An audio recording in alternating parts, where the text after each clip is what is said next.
dadka laabtoodu caafimaad qabto nebi maxamed wuxuu ku tilmaamayaa jannada sufuufta hore inay ka mid yihiin.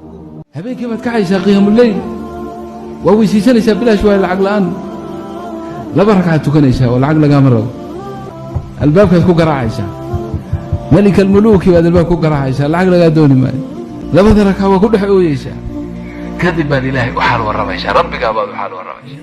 iimaankaad arkaysaan waa dhar, waa maro, waa surwaal, waa dhar loo gelinayo qofkuu doono ilaahay subxaana wa tacaala u geliya. innakana maanta dhallinyaradeennu hadday cadhoodaan waxay ku cadho baxaan inay ilaahay nebiga aflagaadeeyaan, ay diinta aflagaadeeyaan, oo malaa'igta aflagaadeeyaan. insaanka la abuuray, caqliga la siiyey, maqalka la siiyey, maskaxda la siiyey, aragga la siiyey, intaas looguma ekeenin. wax kale oo muhim ah ayaa loogu daray. waxaasi waxa weeyaan waa risaalada imaanaysa, waa waxyiga xagga samada ka imaanaya, waa ambiyada isdabajooga ahayd, waa kutubta soo degaysay si insaanka la yidhaaho xaggaasi waa khayr, xaggaasina waa shar, xaggaasi waa hanuun, xaggaasina waa baadi, xaggaasi ilaa aakhirihi loo kala tilmaamo.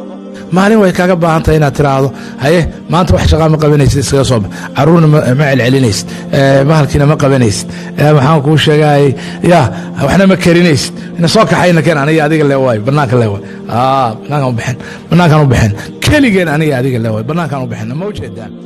yaa bunaya laa tushrik billaah ina ashirka la dulmun cadiim. ta'kiid weeye, dulmi weyn weeye. dulmigu waa 3 qaybood: ilaahay oo la dulmiyo, وبني آدم كولا ظلميه، نفتهذا ظلمي سيد بالمعاصي.